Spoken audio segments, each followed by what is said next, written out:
আপনি আরও একটা কোন হিসেবের কথা? হ্যাঁ রানীমা, আপনি আমাকে আর একটা হিসেব প্রস্তুত করতে বলেছিলেন, অর্থাৎ আমাদের জমিদারির 7 মহলে কত আসবাবপত্র আছে, আর তাছাড়া এখানে কত রক্ষী, কত পাইক বরকন্দাজ আছে, কত বাজনাদার আছে, তাদের অস্ত্রশস্ত্র এবং বাজনারও একটা হিসেব আপনি আমাকে তৈরি করতে বলেছিলেন। রানীমা, আমি এই হিসেবটা লিখে এনেছি। আজ থাক দেয়ান মশাই, আমি আজকে মন্দিরে যাব। তা বেশ, ঠিক আছে, আমি পরে আর একদিন আসবো। কোন দেয়ান মশাই, আগে আপনি মন্দিরের খবর কিছু শোনেননি? আগে হ্যাঁ, শুনেছি। কই কিছু বললেন না তো? না মানে ঠিক সরাসরি নিজে কানে তো শুনিনি, তাই ভেবেছিলাম যে সেজবাবুকে একবার জিজ্ঞেস করে নেব। আজ আমি বড় তৃপ্ত। জানি না কত জন্মের পুণ্যের ফল আমার। মা আমাকে স্বপ্নে দেখা দিয়ে মন্দির প্রতিষ্ঠা করতে বলেছিলেন। আমি মাকে প্রতিষ্ঠা করিয়ে প্রার্থনা করেছিলাম মা যেন এখানে পাষাণ প্রতিমা হয়ে না থাকেন। মা আমার সে কথা শুনেছেন। আমি একজন শূদ্রাণী মেয়ে। কি বলছেন রানীমা? এ কথা কানে শোনাও তো মহাপাপ। আজ আমার একজনের কথা বারবার মনে পড়ছে, বড় ভট্টাচার্য রামকুমার চ্যাটার্য মশাইয়ের কথা। তিনি না থাকলে এই শূদ্রাণী মা জগদম্বা শ্রীচরণে ঠাঁই পেত না।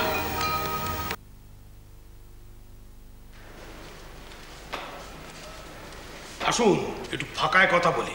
হ্যাঁ, এটাই ঠিক জায়গা। আরে মশাই, আমি তো শুনেই চলে এলো। এত সোজা। কালকের ছেলে নাক টিপলে দুধ বেরোয়, আর মা কিনা তাকে দেখা দিয়ে দিল। হ্যাঁ, গপ্প তো সেই রকমই। ও তা আপনি এইসব কথা বিশ্বাস করেন? আমার বিশ্বাস অবিশ্বাসে কি আসে যায়? রানীমা বিশ্বাস করেছেন, মথুর বাবু বিশ্বাস করেছেন। এই তো আজকেই রানীমা এসে কত কথা বললেন, ফলটল দিলেন। আচ্ছা, কি করলেন মশাইয়া? হালদার পুরোহিত বলে কথা, রাজবাড়ির গৃহ পুরোহিত। দেখ, বাক্যিতে একেবারে সব গগন ফাটে, আর কাজের বেলায় অষ্টরম্ভ। আরে মশাই, সেজবাবুকে পগিয়ে পাগিয়ে আপনিও তো মন্দিরের চাকরিটা নিতে পারতেন নাকি? কপাল খাজাঞ্চি মশাই, কপাল। তা নাহলে বলুন, রোজ তো রানীমা নিজের চোখে দেখছেন তার ঠাকুরকে জল দিচ্ছি, গৃহ শান্তির ব্যবস্থা করছি, অথচ মন্দিরের বেলায় কিনা শাস্ত্রজ্ঞ ব্রাহ্মণের দরকার হলো। তাও বুঝলাম, বড় ভট্টাচার্য রামকুমার চ্যাটার্য একটু শাস্ত্র টাস্ত্র জানতেন, মানে কিনা এই সংস্কৃত ঝেড়ে একটা বাতাস তৈরি করতেন। আরে এ কি জানে? কিচ্ছু না, একেবারে ঢুঢু গঙ্গারাম, একেবারে উড়ে এসে জুড়ে বসলো।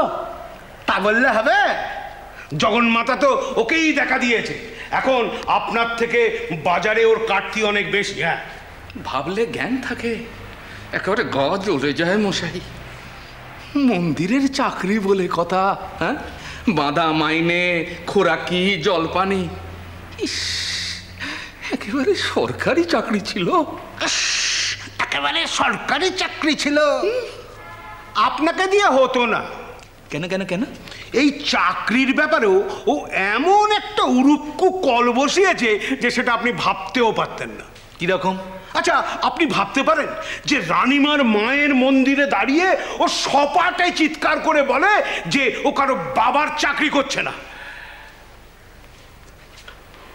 তাহলে ভগবানের চাকরি করছে। ভগবানের তা বলি, ও হাত পেতে মাইনে নেয় কার থেকে? তারও কোনো তাল নেই। মানে মানে কোনো মাসে নেয়, কোনো মাসে নেয় না, কিন্তু ফি মাসে ওর ওই মাইনেটা জমা পড়ে খাজাঞ্চি খানায়। ব্যাস, তারপর ছোটর পেছন পেছন ওই মাইনে নিয়ে। মহাপুরুষ মশাই, মহাপুরুষ। আপনার মতো ওরকম ছাদা বাদা ব্রাহ্মণ নয়। হ্যাঁ, মা গো, কোথায় গেলি মা? তোকে যে আর আমি খুঁজে পাচ্ছি না। কেন এমন লুকোচুরি করছিস মা? ও মা, আমি যে তোকে সারা মন্দির জুড়ে তন্ন তন্ন করে খুঁজে বেড়াচ্ছি, একবার দেখা দে মা, দেখা দে। সেই যে একবার দেখা দিলি, তারপর কোথায় হারিয়ে গেলি? ও মা, মা গো, কেন এমন করছিস মা? কেন এমন করছিস? এই, এসব কি হচ্ছে? মাকে খুঁজছি গো, দেখো না কেমন দুষ্টু মেয়ে।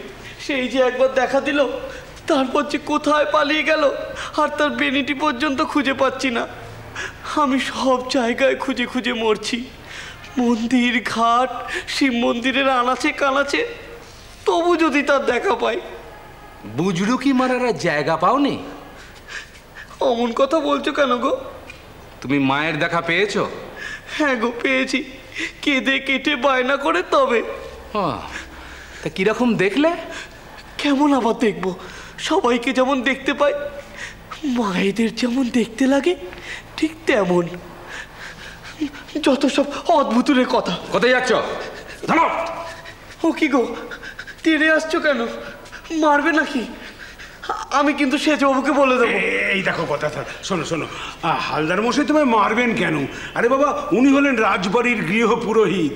উনি তোমার কাছে এসেছেন এই যে তুমি মায়ের দেখা পেলে, মানে কিভাবে পেলে, তখন তোমার কেমন লাগলো, এই সমস্ত জানতে। ও, সে কথা বললেই হয়। আমি তো বললুম, কেঁদে কেটে বায়না করে মাকে নিয়ে এলুম, কিন্তু কেমন লাগলো কি করে বোঝাই বলো দেখিনি। ঘর দুয়ার মন্দির সব ভেসে গেল, জ্যোতি, শুধু জ্যোতি, আলোয় আলো চারদিকে ভরে গেছে। চারদিক থেকে আলোর ঢেউ ধেয়ে আসতে লাগলো। আমি তলিয়ে গেলাম। তোর মনে কি একটুও দয়া নেই? তুই কি বাসা নেই? ঠাকুর, ঠাকুর, ছোট মামা, ও ছোট মামা, ছোট মামা।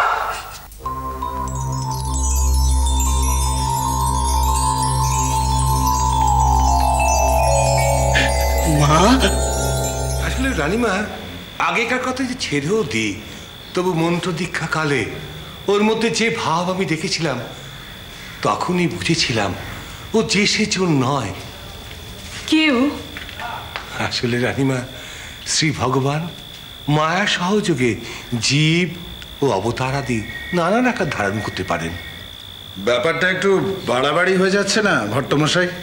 সেজবাবু, বাড়াবাড়িটা আপনারা করলে করতে পারেন, তবে গদাধর যা তাই।